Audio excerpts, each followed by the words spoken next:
Assalamu alaikum students, I hope you are fine and doing well. This lecture is related to some discussion problems regarding quasi-linear first order partial differential equations. So before going to start formally the lecture series regarding non-linear first order partial differential equations, we are discussing one more problem related to quasi-linear first order partial differential equation with initial conditions, and we will try to solve that problem, which is problem 3 in the practice problem list, and we will try to solve this initial value problem with method of characteristics. So this how we do that. In order to solve it, I have typed some calculation. So this is your required partial differential equations which needed to be solved. In the first step, what you will do, you will try to parameterize initial curve or a given curve, okay, which we call in some sense initial conditions. So this is your initial condition or initial curve. This is your initial curve, okay. Now how you can parameterize?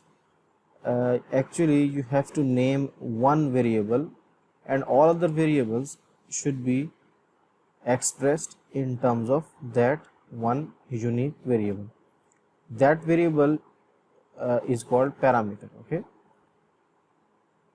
So if you name z as s, for example, then on the x place we have 0, on the y place we have which you need to determine in terms of s, because you are fixing now z. So if you do that, then how can y can be calculated? If z is s, x is already 0 because the place on x component is 0, and if you name z as s, so y will be f inverse of s, but you don't know whether the inverse exists or not. So that is why this will be not be feasible to name z as any parameter s. And you remember that we are naming the parameter for initial curve in terms of s, not t. T will be used as a parameter for characteristic curves. So just for your reminder, the required solution is in parametric form. What is the solution? You have to remember that x in terms of st, y in terms of st, and z in terms of st, okay. But eventually you will eliminate s and t, so the solution will be only after elimination. So I can write if and only, and you can describe this property as after eliminating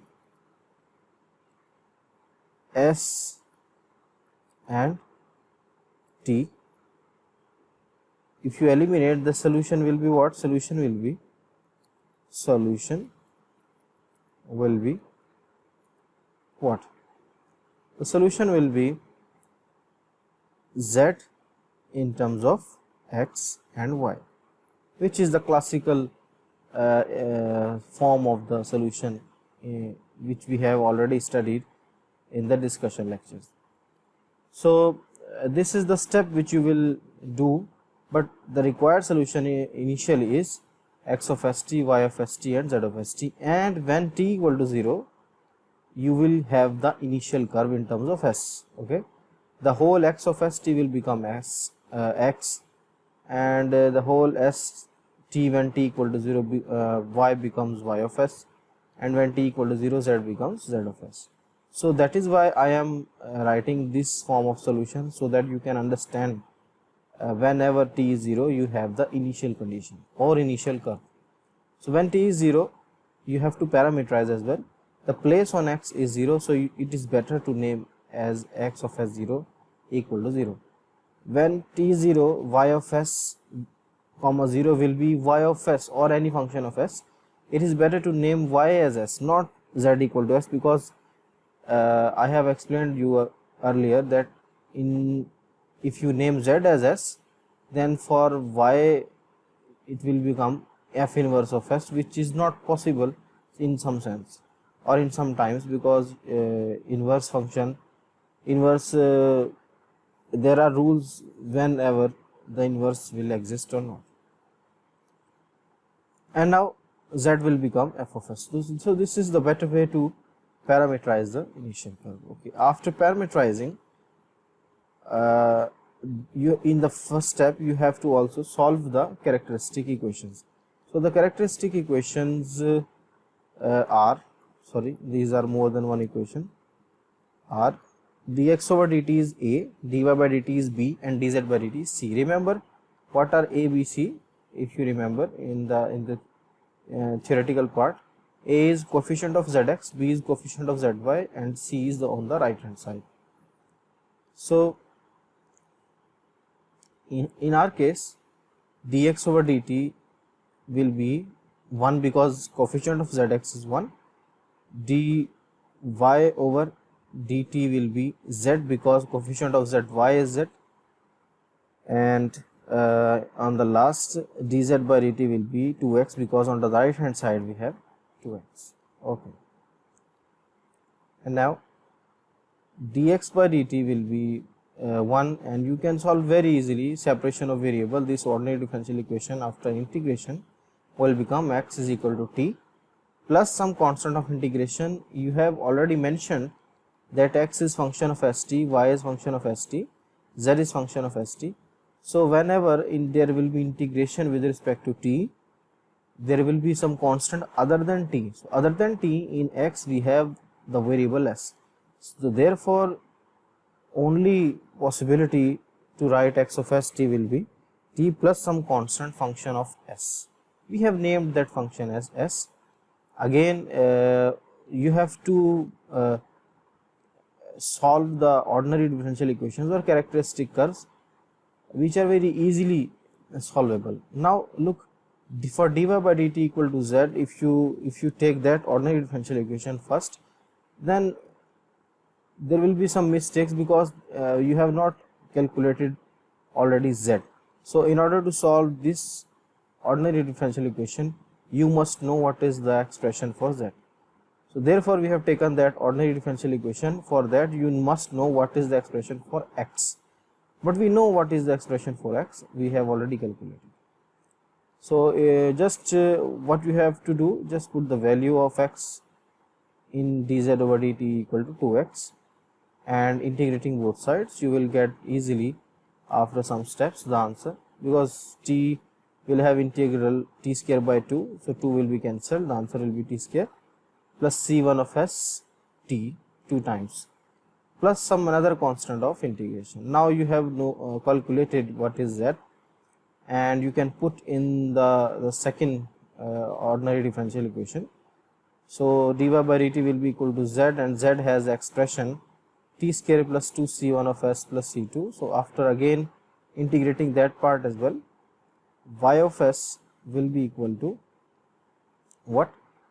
Y of s will be equal to integral, and then answer for the integral will be t cube by 3 c1 of s t, then the integral for t will be t square by 2, 2 will be cancelled, and c2 of s with respect to t will become c2 of s t 2 times.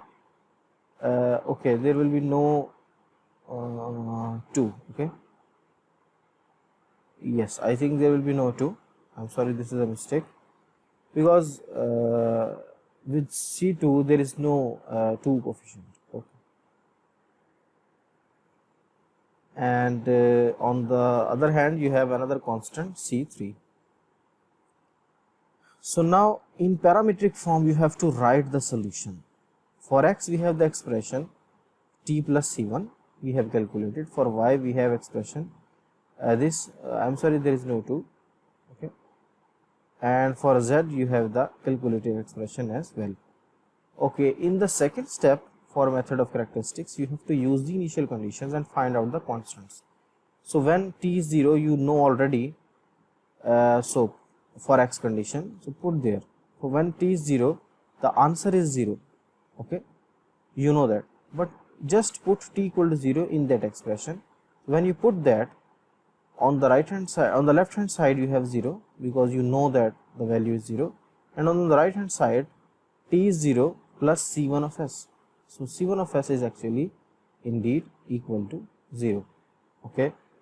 Again put here the condition of y of 0 is equal to 0 is equal to s. So this implies that when t is 0, that expression will be 0, when t is 0, that expression will be 0, when t is 0, that expression will also be equal to 0, but when t is 0, there is no t. So on the right hand side you will have c3 of s, but on the left hand side the value of y of s comma 0 is s. So this implies that c3 is actually s. Again you will put the constant t equal to 0. On the left hand side you will have f of s, but on the right hand side you will only have the value of c2 because there this will term vanish and this will also vanish. So now you know what are the constants. It is better that at the moment you should write the solution in implicit form, in parametric form, and put the values of constants. So if you put the values of constants, answer will be x will be t, okay, because c1 is 0, y will be t cube by 3 plus c1 of s t. So yes, c1 is 0, c2 of s t also. So c2 has the value f of s, so you have put it the value f of s plus c3. So the c3, yes, so the answer for c3 is s, okay, you have put it the value s, very good. And now for z, c1 is 0, okay, c2 is s, or c2 is f of s, so the value will be t square plus f of s, okay, or f of s is equal to z minus t square, but this will not be used, so it is better just now eliminate, and this is the parametric form of the solution. So in step 4 actually what you have to do, this is the solution, okay, in step 3 this is the solution, this whole thing, okay, in parametric form, but this is called, so I am writing for you, this is called parametric solution of partial differential equation, okay, in terms of s and t, okay, but you have to your partial differential equation was in terms of x y, so it is better that if you can eliminate s and t and write out the solution in terms of x y. So how you can do that? For that, just first of all name the equations. X is t, just name that 1, y is that expression, name that 2, and z is that expression, name that 3. So in that step you will do equivalent relations. So for what you have to do actually, you have to eliminate s and t from z, because z depends upon s t.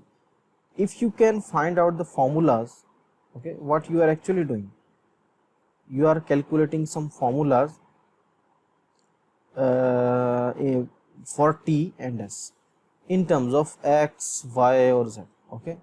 You have to find out some calculations which shows that t equal to some expression in terms of x, y, z, and s is equal to some expression in terms of x, y, z, and z is also equal to some expression in terms of x, y, z.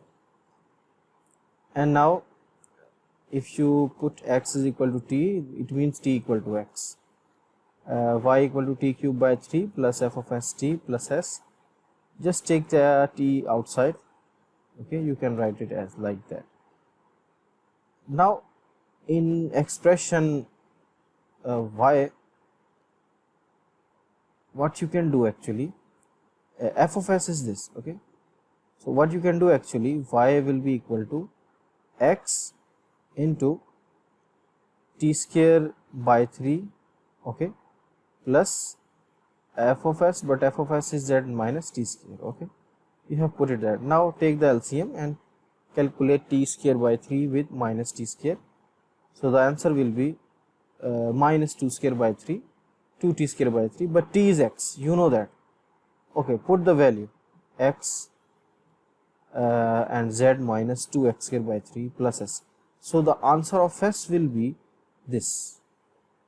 What you are doing, you are calculating again the formulas for t and s in terms of x and y. You have the formula for t from equation 1, no problem for that, but for s you have used these calculations. You can also use some other calculations if you know, and the formula for s is y minus x into z minus 2x square by 3. So ultimately you will write z was initially that and put the expressions for t and s. For t you have x square x, and for s you have that formula which is replaced here. So this will be your total answer, and this is the form which is called general form of solution, a particular solution in terms of z is equal to function of x, y. So there your question actually ends, and this is the way to solve quasi-linear first order partial differential equation. And there are 5 problems which are required to solve first order partial differential equation which is quasi-linear, and these are your practice problems. I have solved actually question 2 already, question 1 is already solved, question 3 now today I have given you the video lecture regarding question 3, and question 5 is actually is your assignment, that how can you, I mean to say, how can you solve this type of problem, and which in some sense not seem to be not quasi-linear, but try to solve it. If not, then I will help you on that as well. So you have only have to solve 2 problems, one is 4 and the other one is 5, because first 3 are already solved. So in the next lecture I will give you the video the lecture regarding non-linear first order partial differential equation, their introduction, and quasi-linear equation is also non-linear, but there are some badly non-linear type equations which need more general form of method of characteristics, not like method of characteristics of semi-linear or quasi-linear.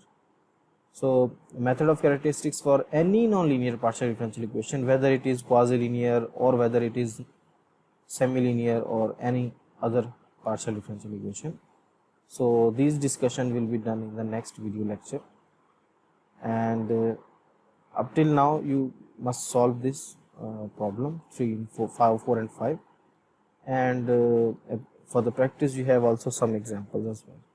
Thank you very much for listening.